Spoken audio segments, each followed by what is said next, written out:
We all learned about the Industrial Revolution in school, but could something that big really ever happen again, given how advanced we are?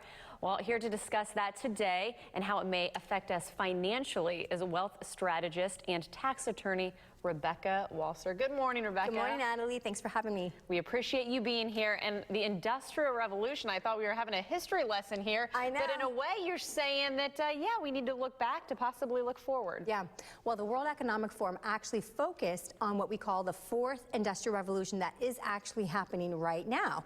And to give you some insight, and our friends some insight, if we look at this picture of this rural plain, we see in the foreground here the beginning of technology. So really, in the course of time, and I think we have a slide that just shows this, there's been really four major periods. So obviously mechanization, mass production, automation, and now the fourth industrial revolution is really the robotization, I can't even pronounce that word correctly, of our society, drones, and it also has a lot to do with biotechnologies. And so recently on the cover of a lot of financial publications are focuses on biotechnology and biotech stocks. I would say, what is biotechnology? It's really interesting. It's the blurring, actually, of the artificial into the natural, so that you cannot even maybe know where the artificial begins and the natural ends. So we're talking about all kinds of things. I mean, I have a list here, like, it's just crazy things. They're talking about regenerating cartilage, growing and returning hair to its original color, repairing degenerative discs, scar tissue removal in the lungs, attacking Alzheimer's. I mean, all of these things. And frankly, now from an economic perspective of our economy, we need new technology. We need some kind of burst of great new technology that's just going to shoot us into an economic recovery. So this is really necessary. But from a financial perspective, it really does have an impact. Well, I want to bring up two things real fast. Of course, you were talking about some of the health advances. Yeah. So how does this affect us in a health standpoint, and then you can be able to tie in finances to that? Exactly. That's the absolute question. So people think initially, this is great. I'm going to be able to fix this. I'm going to be able to fix that.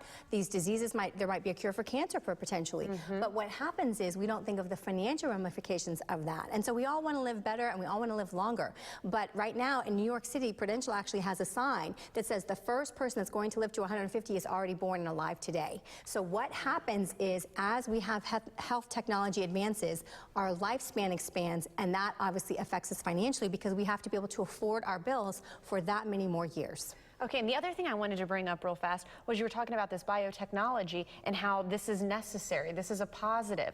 Of course, I understand it from a science point of view, but what about from a financial point of view? Yeah, well, I mean, if you look back in history, you know, when we had the Model T, the Ford Model T, and our economy just went roaring because we had the mass production assembly line for the first time. So anytime we have something the size of a revolution, an industrial revolution, that will just expand us and expand the economy, because we're really talking about a major way of change of life. And that really is going to be coming now in these cyber physical systems, these robotizations of life. And you know, I'm assuming there are people sitting at home watching us today, Rebecca, and they're like, okay, got it, that all sounds great, but how does this affect me? How does this affect my day-to-day life? What would you tell them? I would tell 20 and 30-year-olds to plan on a lifespan that extends beyond 100 years. And I would tell 40 and 50-year-olds that they need to plan for a 40-year trajectory and not a 30-year trajectory, at a minimum. Wow. And again, with all that planning comes a wealth strategist like yourself. That's right. So of course, give Rebecca a call. She can help break it down for you even more. And of course, there's her website, walserwealth.com, and her phone number, 866-92-WEALTH. Rebecca, as always, great information. Thanks for coming on and sharing your time. Thank you so much, Eileen. Love to be here. Thank you.